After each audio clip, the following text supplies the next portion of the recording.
de mi corazón. Pero el deseo por Betsabé fue tan vehemente que la ley de Dios se salió y se le olvidó.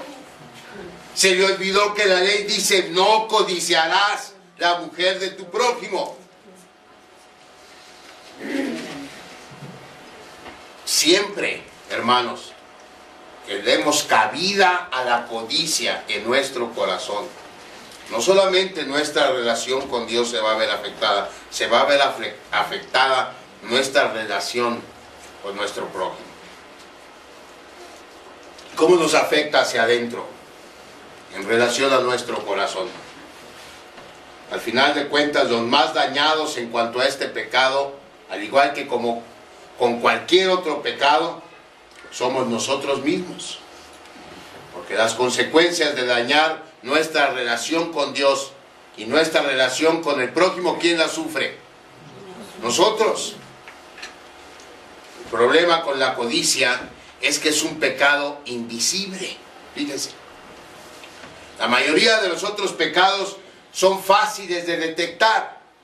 Es decir, usted y yo sabemos, o matamos o no matamos, o mentimos o no mentimos, o robamos o no robamos, ¿no? Es fácil. Pero ¿qué pasa con la codicia?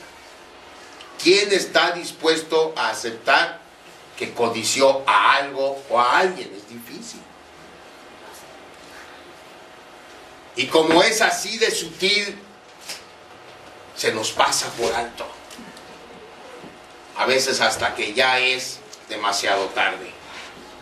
Porque todos los demás pecados, al menos externamente, tienen alguna forma en que se manifiestan y podemos prevenirnos. No pasa así con la codicia. La codicia ocurre dentro de nuestro corazón y ocurre cuando nuestros deseos empiezan a salirse de control. Es decir, yo no estoy diciendo que ver el carro del vecino o lo que tenga el vecino y se nos haga bonito y digamos: ah, qué padre el carro, ya está ahí. Quizá hasta decir: Dios me permita un día tener un carro como ese, pero hasta ahí. El problema con la codicia es que no se queda ahí.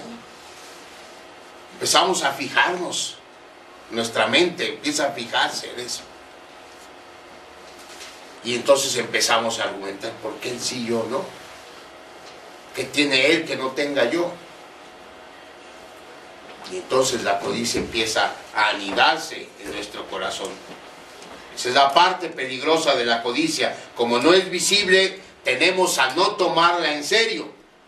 Y si no la tomamos en serio, menos vamos a admitir que somos culpables de ella. El problema, como dijimos, es que la codicia es la raíz de muchos pecados más. De hecho, fíjese, es tan grave la codicia, hermano, que todos los demás pecados se originan de ella, ¿sí o no? Es decir, ¿cuál fue el pecado de Adán y Eva? La codicia. Y por causa de ese pecado, todos los demás pecados entraron al mundo. Entonces, ¿cuál es la causa raíz de todos nuestros males? La codicia. Así de peligroso es. En el pasaje que leímos en Romanos, el apóstol Pablo relata el momento en que él mismo se dio cuenta de su pecaminosidad. Pablo dice que él tomó conciencia de su pecado cuando consideró su vida a la luz de los mandamientos. Y podemos imaginarnos y podemos especular. Pablo dice ahí en el versículo 7 de Romanos 7. ¿Qué diremos pues? ¿La ley es pecado? En ninguna manera, dice Pablo. Pero yo no conocía el pecado sino por la ley, porque tampoco conociera la codicia. Y fíjese, muy importante que nos quede claro ¿qué pecado es el que está considerando aquí Pablo? El que le hizo clic a él en su mente y en su corazón de que vivía en pecado. La codicia. Dice,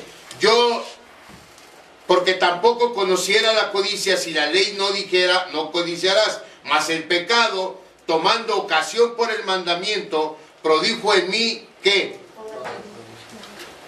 Toda codicia. Porque sin la ley el pecado está muerto. Y sin la ley vivía en un tiempo. Pero venido el mandamiento, el pecado revivió y yo morí. Decía podemos especular cómo fue.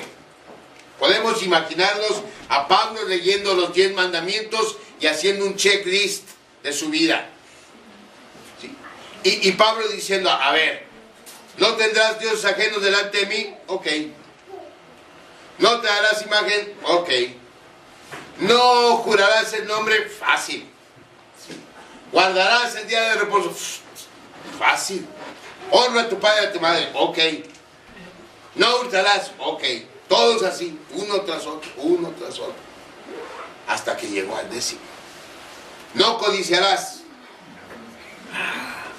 Codiciar. ¿Y qué es codiciar? ¿Qué será codiciar? Ahí es donde Pablo se atoró. Todos los otros 9 mandamientos, Pablo los checó, ok, porque los estaba checando externamente, ¿sí? Decíamos, todos los otros pecados tienen una manifestación externa. Entonces, ¿no matarás? No, pues no he matado. ¿No hurtarás? No, pues no he robado.